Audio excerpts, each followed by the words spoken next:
Hey guys, today I'm going to read the Bachelorette by U/Capital Substance. Wednesday, I've heard from everyone that there was a major test today.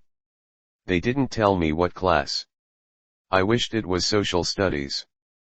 I'm amazing in that class. I've turned many D's into A's in tutoring. It was math, which I'm awful at. Doesn't help that the seating chart changed. Now I sit behind Joel Carlson, some weirdo in Bryce Anderson's friend group. I know he copies off of people in class, mostly Alex Arita and me. But he still goes to tutoring. He stays in there for the longest time. Speaking of tutoring, today Rowy walked into my class. He's best friends with Greg Heffley. Most people don't really like him. A lot of people at my table gossip about him. Mostly Patty. But I kinda like him. I once screwed up with him though and called him Fragley. I could tell it impacted him slightly and it still keeps me up at night. Isn't your name Fragley? I was helping Rowy with his school work. After that he said he still had 20 minutes until his parents pick him up. I talked to Rowy and he does open up on some things he likes. I took the chance and asked Rowy about Greg. He seems nervous at first when I asked him that. But he told me he was a great guy. He's something that I was kinda confused about. He said something like Greg isn't planning to talk to you tomorrow after the final hour of the day. I can't wait till Saturday. I want to make a good impression on him and I'm scared about embarrassing myself. But then again, he was the one who asked me for this. He also seemed really nervous about it too, so he'll be fine. He's probably going to judge himself way too much and not judge me. My sister then arrived in her car and told me to get in. While driving I saw Greg talk to Rowy on the way home. How did it go with Holly, man? Better than I thought. She told me to meet her on Saturday. Amazing. I used to have a friend I was super close with. But they moved away to Michigan when middle school started. I never got into contact with them again. Last year I got bored and tried to look up their name, Sarah Barber, on social media. It sucks that their name is very common because I couldn't find anyone who looked like her. In our last year of school together, before Christmas break, she gave me a present. It was some cheap yellow earrings. I know my parents wouldn't want me to have earrings, but after she left for good, I've worn them every day I could. Thursday reread what I wrote above. I haven't actually thought of her in a while. It feels too weird to think about them after all this time. My sister was on the phone with someone. She was making plans to meet with whoever they are talking to.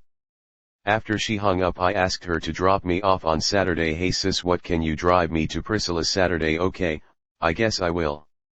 Besides, I need to be in that area also. Who were you talking to? None of your business. Saturday. Well, today is the date at Priscilla's. Well, not at Priscilla's anymore. When I woke up today, the TV was on the news. I wasn't focused on it until I heard about the Priscilla's. Local restaurant, Priscilla's, has been burnt by Plainview resident Gary Heffley. I told Heather she should drop me off at Tony's. She said that she didn't want to drive over in that area of Plainview. I then went upstairs, took $10 from my birthday money and gave it to her.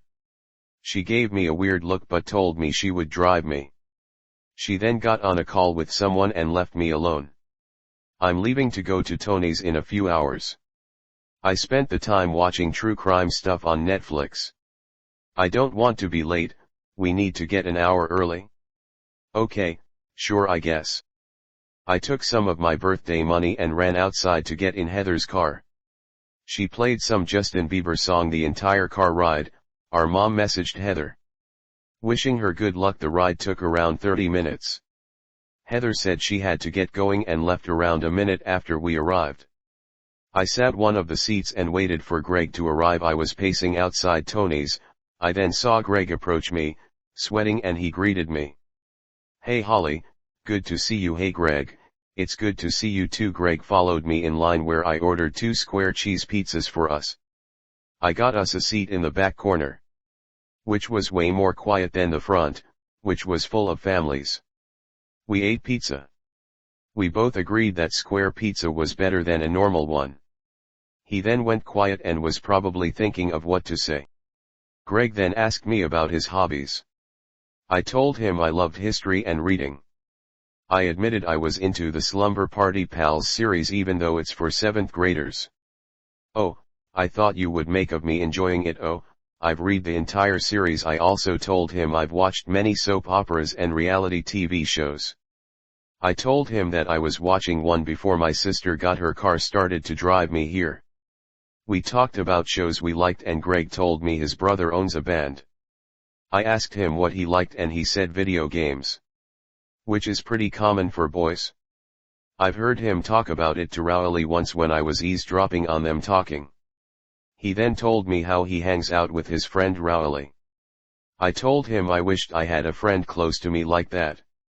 I've seen him in the halls with Rowy talking about a lot of things. I always found it cute with you and Rowy. I wish I had someone like that again. What? You were always hanging out with like 30 people at every event. I told Greg that while I did hang out with a group of people at parties, they were just a group. I didn't have anyone close to me like Rowy. I only really talked to them at the lunch table or to parties that I didn't really want to go to. He then asked about Bryce, who was gay. We were friends for a bit even though he was kind of a jerk. I was jealous of him because he probably had a crush on Greg. Speaking of crushes, I confessed to Greg that I had a crush on him in middle school. Greg, I kinda had a crush on you during middle school. I thought I blew it when I called you Fragley. That moment is one of those moments that keep me up at night. Same thing. The thing is, I had a massive crush on you and though to my core and scared me from talking to you.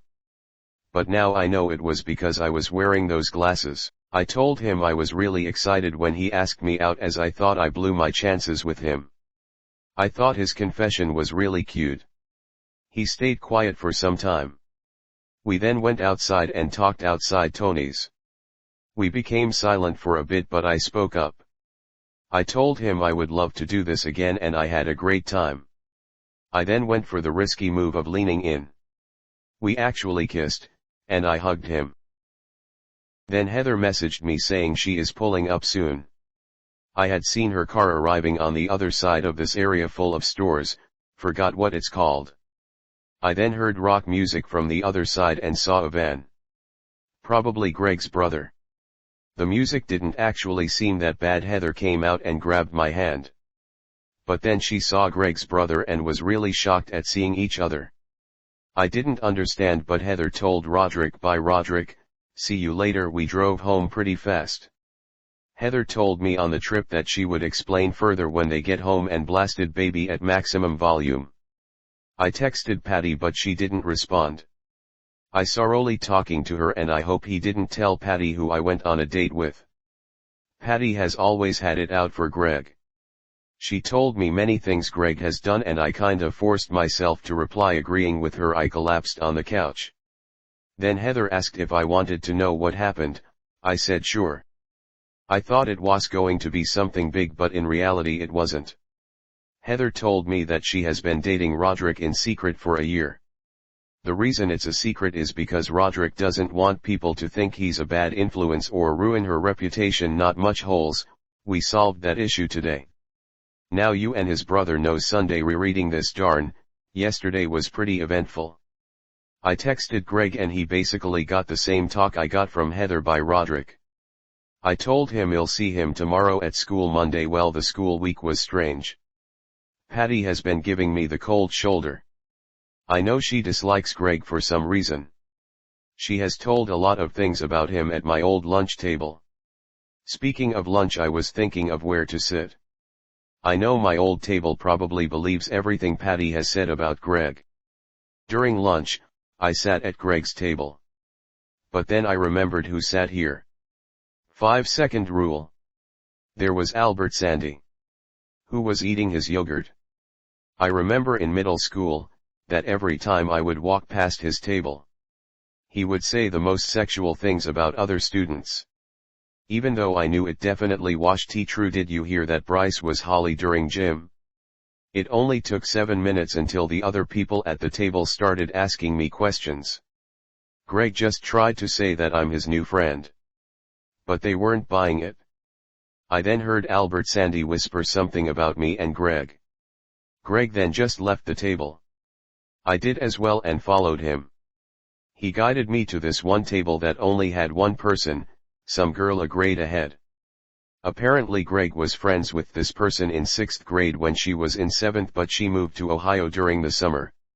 She introduced herself as Angie Stedman. The seats are usually empty at this table with Angie. I guess there has been a zebra cake roll on the ground there for 4 years.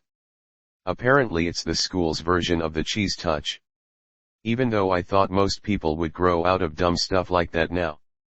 Speaking of Angie, she is nice to be around, but for some reason she likes bringing up humiliating things about Greg in 6th grade. Greg, remember when Patty kicked your ass in wrestling? That sounded like something straight from a movie and fake. But Greg seemed embarrassed. He denied it ever happened, but Angie said she still had all the newspapers from middle school. Greg seemed embarrassed, but I told him that 6th grade was a century ago. He was basically an elementary kid. We in high school now. Tuesday, not much today. I helped Greg cheat the social studies test though. I did ramble saying that the early modern period was underrated, even though he didn't understand what I was saying. Wednesday, I talked to Greg today after school. I apologized for rambling about something he doesn't care about. He said it was fine. Greg told me his best friend Rowy has been more busy so he can spend more time with me.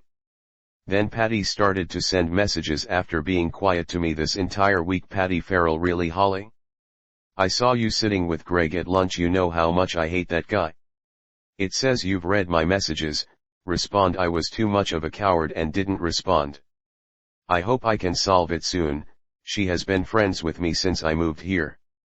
When I told Greg that I didn't have a friend close to me like he had with Rowy, I completely forgot about Patty. Hopefully it resolves itself soon. She'll get used to it. Friday, I completely forgot about something important last Monday. I've been trying to ignore it, but I decided I can't. Greg told me that Rowy is with Abigail. Everyone dislikes her, from Patty, Bailey, even the strange ones like Fregley and Chirag out of all people. Rowy got back together with his ex-girlfriend Abigail. She intentionally always caused drama. One time she spent months learning to Photoshop. Bought it with her birthday money to create an image of Bailey and Fregley kissing. Belle's boyfriend of 2 years broke up with her after that. Plus I overheard Fregley saying it sucks because Bailey boyfriend jumped him. Fregley might be weird, but he doesn't deserve to have a lifelong scar. There are like a handful of dumb incidents like this. At least I have Greg. Some people find him horrible. But so far he has been nice to me. I hope we don't have some stupid drama that tears us apart. We have been together for only a week, but it felt better than all the fake relationships I have been a part of. This journal is running out of pages. I'll buy another one in the future. The end.